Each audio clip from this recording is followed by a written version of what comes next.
Why is anyone surprised by the rise of China? If you know history, real history, China's resurgence is not surprising at all. There was one early 19th century European leader who wouldn't have been surprised, and that's Napoleon Bonaparte. He once said, "China is a sleeping dragon. Let him sleep, for when he awakens, he will astonish the world." Those weren't just poetic words. He saw a long view of history, one where Europe wasn't always at the center. He understood that China and India had been major powers for most of recorded history, and might be again. And today, the Chinese dragon is no longer sleeping.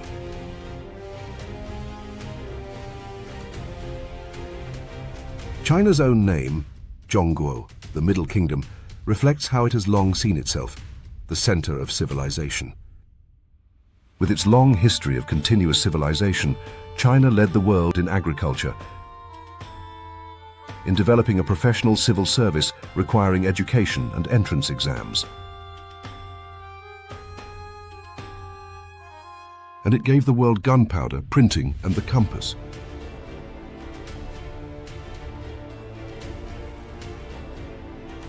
It built the Great Wall, the Grand Canal, and an education system based on meritocracy.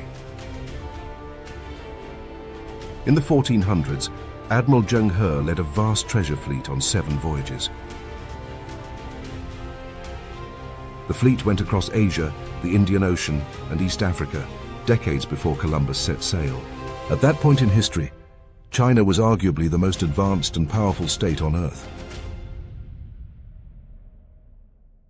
But then, something changed. After Zheng He's final voyage, the Ming emperors chose stability over expansion. They did not seek foreign trade and halted maritime exploration. China turned inwards. Meanwhile, Europe was just beginning its age of exploration. The West surged ahead. In 1793, the British envoy Lord Macartney came to the Qianlong Emperor to request trade and diplomatic relations. The Qianlong Emperor declined the request and said, "We have no need of your goods." To the Qing court, China was still the center, but the world was shifting. Then came the 19th century. While China remained mostly agrarian and Confucian, the West underwent an industrial revolution, unlocking new technologies, weapons, and ambitions. The result? The Opium Wars. Foreign occupation, unequal treaties, and a deeply wounded empire. By the early 20th century, China was seen by many in the West as backward, poor, and even pitiful. But here's the truth. 100 years of humiliation and struggle does not erase thousands of years of China's achievements. After World War II, China's rise was not just possible, it was inevitable.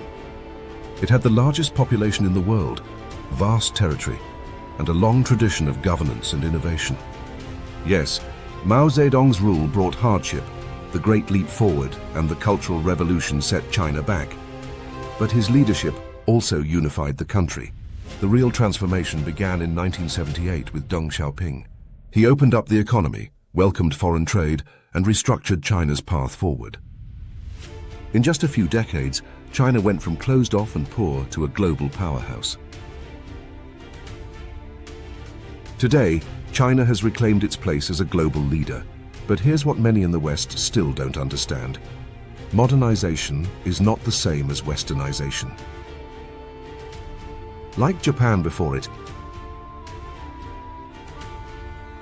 China is modernizing on its own terms, shaped by its own history, values, and identity. It is not just a country, it is a civilizational force with deep roots and long memory. And it is not alone. As of 2025, China and India together represent more than a third of the world's population. Their combined GDP is rapidly catching up to, and may eventually surpass, Western powers. This isn't a shift. It's a return to the world balance that existed before colonialism. Looking ahead. For too long, the West has ignored Asia's weight in population, in history, in potential. But history has a longer view. What we're witnessing today is not a surprise. It's not even new. It is the return of a dragon, not rising for the first time, but reawakening to a role it once held. The world is diverse, and history reminds us that power and influence have always shifted across regions, cultures, and civilizations. The next 100 years won't just be interesting. They'll be transformative, from China to Rome to Istanbul to Washington. Civilizations rise, fall, and rise again.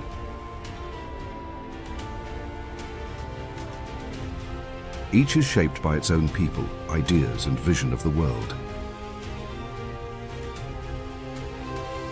So if you're curious about history, culture, and the rise of new global voices, join us again soon. Subscribe to Asia Traditions for more stories from the heart of the East.